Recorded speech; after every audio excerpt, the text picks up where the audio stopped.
Hi hello నమస్తే అందరికీ. నేను మీ వెంకట్. వైసీపీ ఎమ్మెల్సీ టెక్కలి ఎమ్మెల్సీ దువ్వాడ శ్రీను ఆయన వ్యవహారం అంతా చూస్తూ ఉంటే ఇప్పుడు తెలుగు ప్రజలు ముక్కున నోరు వేలు ముక్కు మీద వేసుకుంటా ఉన్నటువంటి పరిస్థితి. ఆయన కలిసి ఉంటున్న ఆయన గర్ల్ ఫ్రెండ్ ఆమె చెబుతున్న మాటలు వింటుంటే అసలు జనాలకు మతులు పోతున్నటువంటి పరిస్థితి. దివ్యల మాధురి సరే, ఆమె రాజకీయంగా యాక్టివ్గా ఉంది, ఆమె డాన్సరు, ఆమె టాలెంట్ ఓకే, ఆమె ఇన్స్టాలో కూడా వీడియోలు డాన్సులు చేసి పెట్టుకుంటా ఉన్నారు, తప్పేం లేదు, అది ఓకే.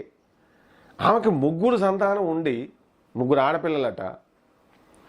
మరి ఆల్రెడీ పెళ్ళయ్యి తాతగారి ఇదిలో ఉన్నటువంటి దువ్వాడ శ్రీను గారిని ఇంట్లో పెట్టుకుంటూ ఇంతకాలం నుంచి ఆయనతో ఓన్లీ ఫ్రెండ్గా హెల్ప్ చేస్తున్నా అంటే ఏమన్నట్లు? ఎట్లా నమ్మాలి దీన్ని?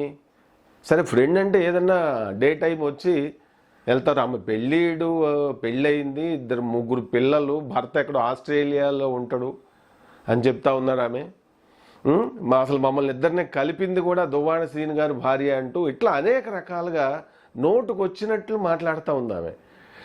వీళ్ళిద్దరి వ్యవహారాలు చూస్తుంటే ఒక ప్రజాప్రతినిధి, వైసీపీ ప్రజాప్రతినిధి, రాజకీయ నాయకులు అంటే ఏంటి?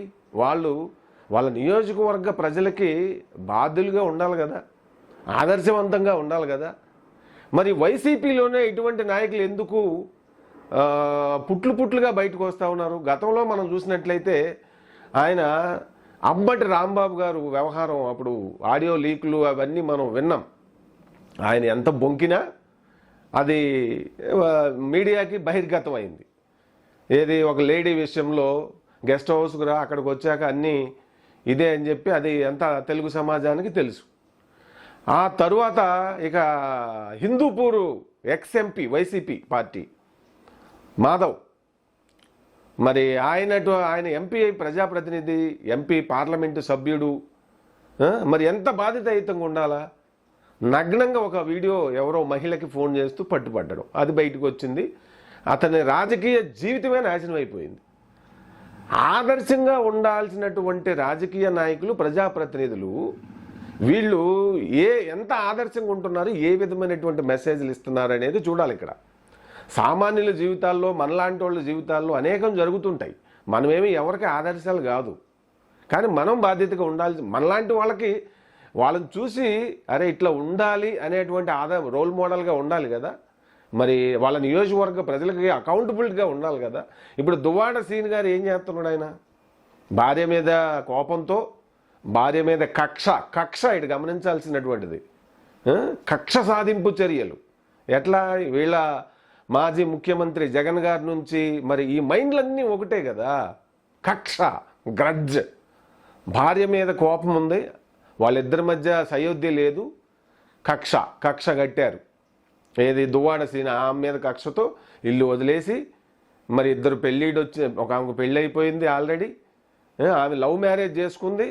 ఏది? దువ్వాడ శ్రీను గారి పెద్దమ్మాయి దగ్గరుండి గ్రాండ్గా మ్యారేజ్ చేశారు. ఆ అబ్బాయి వీళ్ళ కులం కాదు, ఏదో గౌడ కులం అని చెప్పి దువ్వాడ శ్రీను వాళ్ళ మదరు ఒక ఇంటర్వ్యూలో తక్కువ జాతి అది ఇది అని పిచ్చిగా మాట్లాడటం కూడా మనం చూసాం. అంటే వాళ్ళ మైండ్ ఏ విధంగా ఆర్మ్డ్ అయ్యిందో చూడండి. ఇక్కడ వాళ్ళు ఏదో గొప్ప మరి స్వర్గం నుంచి దిగొచ్చారో, ఆకాశంలో నుంచి దిగొచ్చారు. మరి ఆమె ఆ పెద్దావిడ అట్ట మాట్లాడటం, దానికి గౌడ సంఘాల నాయకులు ఖండించడం కూడా జరిగింది. అవునా? అంటే వాళ్ళు మెంటల్గా ఎట్లా ఉన్నారు అని చెప్పడానికి ఆమె ఒక ఉదాహరణ. అదే ఆలోచన వస్తాయి కదా, తల్లిదండ్రుల ఆలోచనలు వస్తాయి. మరి దువ్వాడ శ్రీను గారి గురించి ప్రత్యేకం చెప్పాల్సిన పని లేదు. అసలు ఎంత ఆవేశం వచ్చినా కూడా పిల్లల మీదకి ఒక రాడ్ తీసుకొని వెళ్తారా? ఈ వీడియో ఒకసారి చూడండి. ఆయన పెద్ద కూతురు మీదకి దాడి చేయడానికి ఎట్టెళ్ళిండో దువ్వాడ శ్రీను గారు.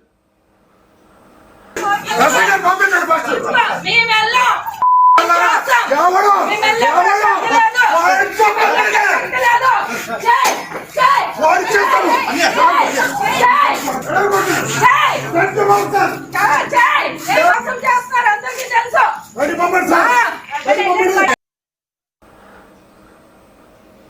చూశారు కదా, ఎంత కోపం ఉన్నా ఏది ఉన్నా కూడా అంతకుముందు జరిగిందంతా ఏంటి, వేరే ఆమె ఇంట్లో పోయి ఉంటున్నాడు, పిల్లలు వచ్చి కలుద్దామంటే వాళ్ళని కలవనివ్వలేదు, ఎక్కడో సీసీ కెమెరాలో నుంచి చూడటం, వాళ్ళు మిడ్ నైట్ వరకు అక్కడే ఉండటం. మరి అసలు ఇప్పుడు పెళ్ళయింది, ఇంతకుముందు ఈయన ఏం మాటలు మాట్లాడారు పవన్ కళ్యాణ్ గురించి, భారతదేశంలో మగవాళ్ళు ఒకే పెళ్లి చేసుకోవాలి, ఆదర్శవంతంగా ఉండాలి, ఒకటే భార్య ఉండాలి అని చెప్పి శ్రీరామచంద్రుడిలాగా మాట్లాడింది, ఆదర్శవంతమైన పురుషుల్లాగా పవన్ కళ్యాణ్ని ఉద్దేశిస్తూ. పవన్ కళ్యాణ్ గారైనా ఆయన సినీ జీవితంలో ఉన్నాడు సరే, ఆయన ఏమీ ఇట్లా అడ్డగోలుగా ఒకరిని పెట్టుకొని ఇంకొకరిని పెట్టుకొని అట్లా వెళ్ళినటువంటి పరిస్థితి లేదు కదా. మొదటి భార్యతో విభేదాలు వచ్చినాయి, విడిపోయారు లీగల్గా. తర్వాత రెండో పెళ్లి రేణు దేశాయ్ గారిని చేసుకున్నాడు. ఆ తర్వాత వాళ్ళ మధ్య విభేదాలు వచ్చినాయి, ఆమెతో విడిపోయిండు డివోర్స్ లీగల్గా. ఆ తర్వాత ఇప్పుడు రష్యా ఆమెను చేసుకున్నాడు. అంటే చట్టాన్ని, న్యాయాన్ని, ధర్మాలని గౌరవిస్తూ ఆ ప్రదంగానే వెళ్ళారు కదా. మీలాగా భార్య ఉండగానే అంటే పవన్ కళ్యాణ్ లాగటం, ఇప్పుడు రాజకీయం చేయటం మళ్ళీ దుర్మార్గం. పెద్ద ఎన్టీఆర్ గారిని తీసుకురావటం ఇందులోకి. మరి వెనక నుంచి వైసీపీ నాయకులు ఎవరు ఎక్కేస్తున్నారో, రే నువ్వు ఎట్లాగో మాట్లాడుతున్నావు కదా, దీన్ని కొద్దిగా రాజకీయం రంగు పులుము అని దిగజారుడుతనం అంతా కూడా. అంటే ఏం చేసిన తప్పునంతా సమర్థించుకుంటూ, నేనేం శ్రీరామచంద్రుని కాదనుకుంటూ మళ్ళీ రాజకీయంగా ఇప్పుడు పవన్ కళ్యాణ్గా అంటగట్టడం, పవన్ కళ్యాణ్ చేసిండు నేను చేస్తే తప్పేంటి అన్నట్టుగా. ఆయన చేసింది ఏంటి, నువ్వు చేస్తున్నది ఏంటి, లత్కోరెవరం కాదు నువ్వు చేస్తున్నది. నీకు భార్య ఉన్నారు, పిల్లలు ఉన్నారు, వాళ్ళతో నీ భార్యతో నువ్వు డివోర్స్ తీసుకోలేదు చట్టపరంగా. మరి ఆస్తులు ఏ పంచానంటున్నావు, ఏడా ఏం పంచినావు, ఇదంతా సమాజం అడుగుతుంది. మీరు పెద్ద ఏదో ఇదైనట్టు నువ్వు మీ తమ్ముడు కలిసి మరి దారుణంగా ఆ రోజున ఈ పిల్లలపైకి దండయాత్రకు వస్తున్నా తండ్రి. నిజంగా మళ్ళీ పిల్లలంటే నాకు ప్రాణం, గుండెల మీద పెట్టుకొని పెంచాను. తర్వాత మళ్ళీ మరుసటి రోజు ఇంటర్వ్యూలో చెప్పడం. ఎంత డ్రామాలు, ఎంత దారుణం, ఎంత మానసిక పతనం అనేది మనం చూడవచ్చు. వీళ్ళు ప్రజాప్రతినిధులు, ఇటువంటి వాళ్ళంతా వైసీపీలోనే ఉన్నారు. దురదృష్టకరం. అంటే ఇటువంటి వాళ్ళని ఎంకరేజ్ చేస్తా ఉన్నాడు ఆయన. ఎవరు, the great YCP party founder YS Jaganmohan Reddy గారు. ఆయనకి సమాజం ఎక్కడ పోయినా, ప్రజలు ఎక్కడ పోయినా, రోడ్లు ఎక్కడ పోయినా, పరిశ్రమలు అవసరం లేదు, ఉద్యోగాలు అవసరం లేదు, కొద్దిగా ఏదో ఇచ్చినట్టు ఇస్తే గుంజుకుంటే చాలు, ఆయన డెవలప్ అవ్వాలి. ఆయన కాన్సెప్ట్ అది. ఎవరైనా ఎదురొస్తే వేసేయాలి. అదే రాజకీయాలు ఆయన కొనసాగించారు. అందుకే ప్రజలు ప్రతిపక్ష నాయకుడు హోదా కూడా ఇవ్వలేదు. ఈ దువ్వాడ శ్రీనివాస్ని ఎమ్మెల్సీ చేసి పెడితే ఈయన ఆదర్శాలు మాట్లాడి సెన్సేషనల్ అవ్వడానికి పిచ్చి పిచ్చిగా మరి చంద్రబాబు నాయుడు గారిని దూషించి, పవన్ కళ్యాణ్ గారిని తిట్టి, మరి లోకేష్ గారిని తిట్టి, ఇట్లా అందరినీ తిట్టి ఈ రోజున ఆయన చేసిన పని ఏంటి? టెక్కల నియోజకవర్గ ఎమ్మెల్సీ ప్రజలకి ఈయన ఏం చెబుతున్నా, దువ్వాడ శ్రీను గారు ఆమె బొంకుతా ఉంది. రంకు నేర్చినమ్మ బొంకుద్దా, బొంకు నేరవదా అని ఏదో సామెత ఉంటుంది. 3 పిల్లలు ఉన్నారు, కలిసి ఉంటారంట, అది ఇల్లీగల్ ఎఫ్ఐఆర్ కాదట. 2 సంవత్సరాల నుంచి కలిసి ఉంటున్నారు, అసలు మమ్మల్ని ఇద్దరిని కలిపింది దువ్వాడ శ్రీను గారు భార్యే అని చెప్పి మళ్ళీ ఇప్పుడు ఏదో కారును గుద్దేసి మళ్ళీ అది నేను చచ్చిపోవాలనే కారును గుద్దాను అని చెప్పి దీని వెనక అంతా ఈ మాస్టర్ ప్లాన్లు, గొద్దంలోని మళ్ళీ వేరే వాళ్ళకి ఎవరికో ఫోన్ చేసి మాట్లాడుతుండడం. మరి అదంతా చాలా మరి ఆమె ఇది ప్రాణాలు తీసుకున్నప్పుడు కారునే గుద్దాలి. ఆ కారు గుద్దిన వాళ్ళు అంటే వాళ్ళు ఎవరో ఉన్నారు వరుస వాళ్ళంట, వాళ్ళని చంపే ప్రయత్నాలు ఎందుకు మళ్ళీ? ఎట్లా మానసికంగా దిగజారిపోతుంది అసలు. ఆమెకి ఏమైనా పశ్చాత్తాపం ఉందా? 3 ఆడపిల్లల తల్లైన బాధ్యత ఉందా? కొంచెం ఎర్రగా బొర్రగా ఉండేసరికి ముసలోడికి దసరా పండుగ అన్నట్టుగా ఈయన వెళ్ళిపోయి దువ్వాడ సీను అంటే నా అభిప్రాయం. మనకు ఇప్పుడు చూస్తుంటే అర్థమవుతుంది కదా. అంటే ప్రజాప్రతినిధి అని బాధ్యత కానీ, మనం ఒక రోల్ మోడల్గా ఉండాలి కానీ, మనం గతంలో అట్లా విమర్శించాము, తేడా కొడితే మనల్ని ఫుట్బాల్ ఆడుకుంటారనే భయం కానీ, భక్తి కానీ ఏం లేదు. ఎటు వీలైతే అటు మాట్లాడటమే. పిల్లని సొంత కూతుర్ని భార్య మీదకి రాడ్ తీసి చంపేస్తానంటూ పరిగెత్తిండు కదా.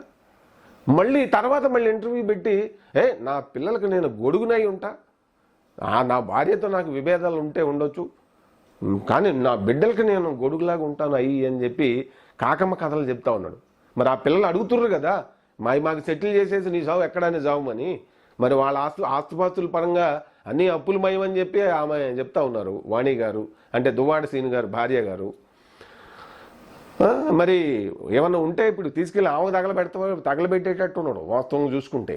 ఇప్పుడు ఆమెకి ఇదే సందు, ఇప్పుడు వదిలిపెడితే మళ్ళీ దొరకడు. ఆ ఊబిలో నుంచి ఉచ్చులో నుంచి బయటకు వచ్చేటట్టు లేడు. ఎందుకంటే ఎంత వారలైనా కాంతదాసలే అంటారు కదా. మంచి మంచి చూడటానికి ఆకర్షణీయంగా ఉంది, ఎర్రగా ఉంది, బుర్రగా ఉంది. మరి ఇక్కడ ఈయన భార్య చూస్తేనేమో ఆల్రెడీ అమ్మమ్మ అయిపోయింది.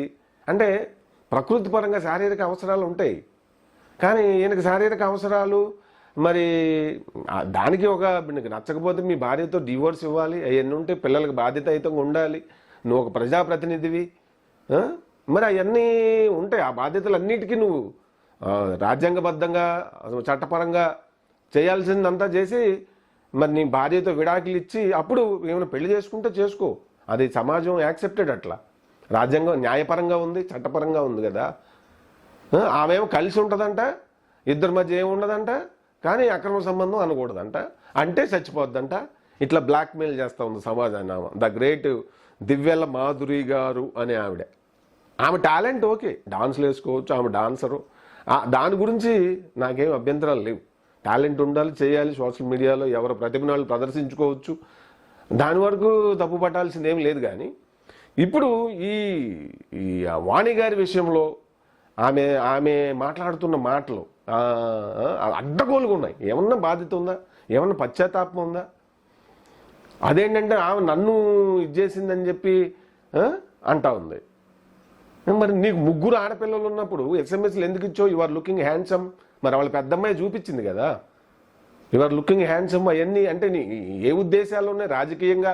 సరే, ఇప్పుడు చాలామంది ఇప్పుడు ఈయన ఎమ్మెల్సీ, ఆమె వాణి గారు కూడా రాజకీయ కుటుంబ నేపథ్యం నుంచి వచ్చింది. ఆమె జడ్పీటీసీ, మీరు ఏదో డాన్సులు చేస్తూ ఉన్నారు, అట్లా నెట్వర్క్లు ఉన్నాయి, గ్రూప్ సంఘాలు ఉన్నాయని జనరల్గా అది ఎవరైనా చేస్తారు. కొద్దిగా నెట్వర్క్ ఉన్న వాళ్ళని చేరదీసి వాళ్ళని గ్రిప్లో పెట్టుకొని ఎలక్షన్స్ టైంలో వాళ్ళకి కొంత ఏదో చేసి తద్వారా ఓట్లు పడే పార్టీకి ఓట్లు వేయించుకునేటువంటిది ఎక్కడైనా ఉంటుంది, అది ఉంటుంది. కానీ కుటుంబాలను కూల్చడం ఏంటి? ఆయన ఏమైనా ఒంటరిగా ఉన్నాడా, విడాకులు తీసుకొని ఉన్నాడా దువ్వాడ శ్రీనివాస్? కాదు కదా.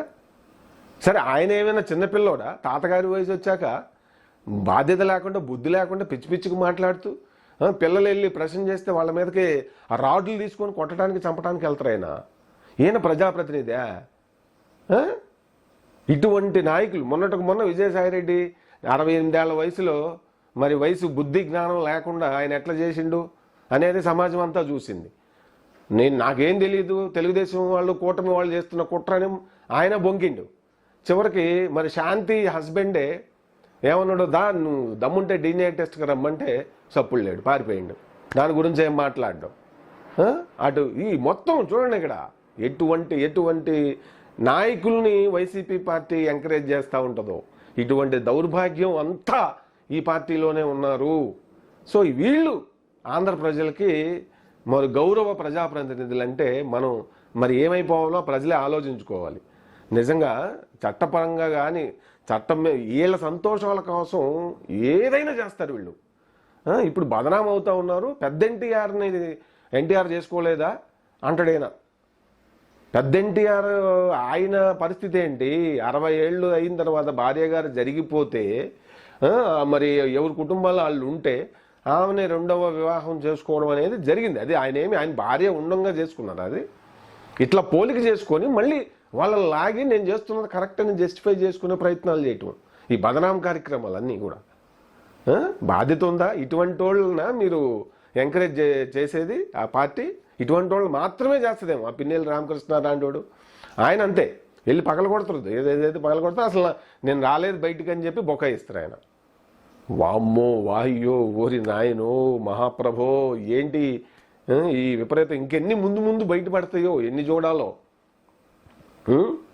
సో మరి ఆంధ్ర ప్రజలారా, మీరు పారా హుషార్ అన్నట్టుగా లేకపోతే ఇటువంటి ఇంకెన్ని చూడాల్సి వస్తుందో ఆ పార్టీ మాజీ ఎమ్మెల్యేలు, ఎంపీలు, వైసీపీ పార్టీ ఇది నుంచి. సో మొత్తం మీద అయితే ఈ సంఘటనలో ఇవన్నీ కూడా ఒక దుష్ట, నీచ, నికృష్టపు రాజకీయాలకు కేర్ ఆఫ్గా జగన్ గారి పార్టీని తయారు చేసిందని చెప్పడానికి ఇదే పెద్ద ఉదాహరణ అని చెప్పడంలో డౌటే లేదు. మరి మీరేమనుకుంటున్నారు ఏంటనేది కింద కామెంట్ చేస్తే బాగుంటుంది.